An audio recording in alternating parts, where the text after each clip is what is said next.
In our current world, lots of games call themselves free-to-play, but we all know that some of them are definitely not free-to-play. So in this video, I'm going to give you a scientific formula for free-to-play games.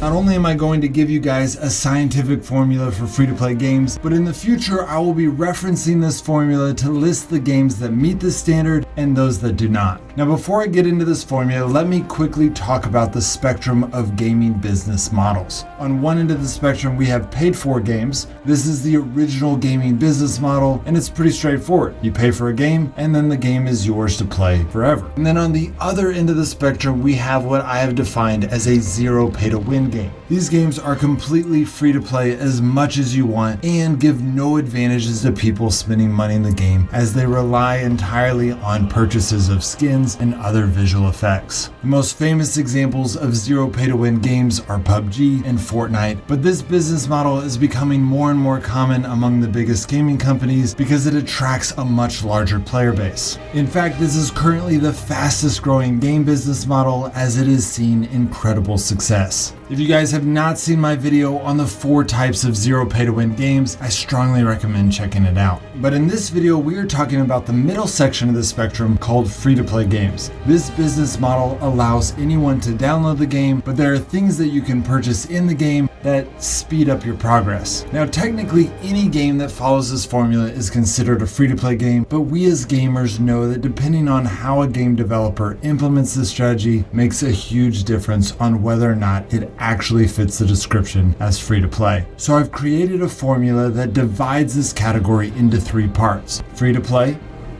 friendly, and pay to play or pay to win depending on the context. This formula answers the question, is the objective of the game attainable to free-to-play players in a reasonable amount of time? This of course requires us understanding the objective of that game, which for most games is relatively easy. In a competitive game, the objective is to win the game and ultimately to climb the leaderboard. In most single-player games, they usually have a campaign to beat and usually even tell you when you have won the game. Now there are some games like an MMORPG where the objective of the game can be elusive, but even then players generally have an innate and shared feelings on what the objective is. For example, in the game that I started this channel covering, Last Day on Earth, which is a single-player MMORPG, I know that doesn't make any sense, but it is. Most players would agree that the objective of the game is to unlock every area of the map and complete all of the buildable structures and vehicles of that game. Nowhere in the game does it state that that is the objective of the game, and I would guess that based on the way that they are developing the game, I don't think the devs think that that is the objective of the game. But if you read the comments of the players playing it, it seems universally recognized that that is the objective of that game. So even in a game that is unclear about its objective, the players of that game usually have in mind what the objective is. So when we get back to that first question, is that objective attainable to free-to-play players in a reasonable amount of time? This formula calculates the average time it takes for a second-tier free-to-play player to reach the objective of the game and then puts it on this scale.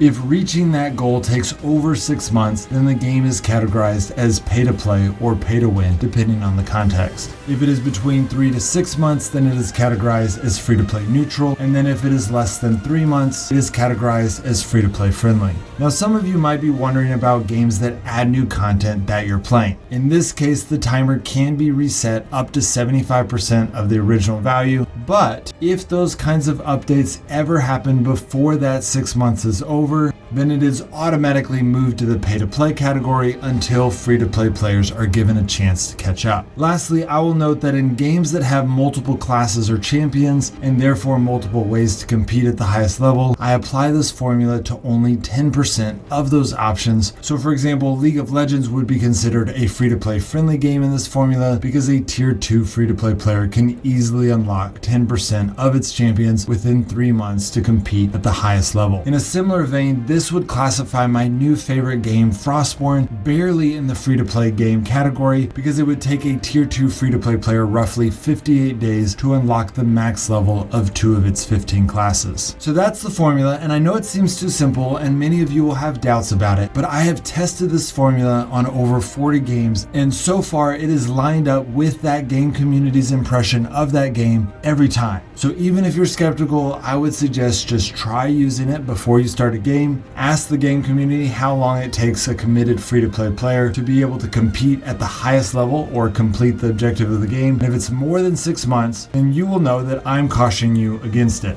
Because when using this formula, you will find that it often matches the general feeling that players will get about games without the formula. But by using it, you will be able to identify pay-to-play games faster and possibly avoid some games altogether. I will definitely be referencing this formula in my future videos, including even my sponsored videos, so you will be clued in to what to expect in this area. Lastly, I have a bonus formula for you guys. It's not quite as good at categorizing a game, but it is a lot easier to do quickly and can often let you see how friendly the developers are to free-to-play players. After you've been playing the game for a little bit, look at the options in the store and divide the price by how many hours it would take you to get those resources. If it is less than $3 an hour, then that game is almost indubitably a pay-to-win or pay-to-play game. But if it is above $10 an hour, then that game is almost indubitably friendly to free-to-play players. This formula is not as consistent as the other one because sometimes the people in charge of designing the game are not the same people that are designing the packs in the store. But it is very telling because if the designers have pride and confidence in their game, then they will charge a lot more for the time that you would spend to get those resources. On the other hand, if the devs are just trying to get money, they will focus on making the deals better and better because they really don't care if you end up liking or playing the game. They're just trying to get a quota, and so they're going to make those deals as good as they can. Now, the exception to this is if there is a one-time purchase offered at the beginning of the game. When the devs offer a really awesome package in the beginning of the game as kind of a starting boost, and it's a one-time offer in the beginning, usually that is more of a please support us in our work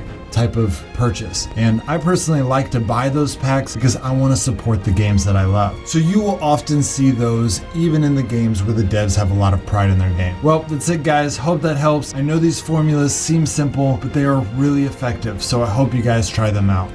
All right, guys. See you next time.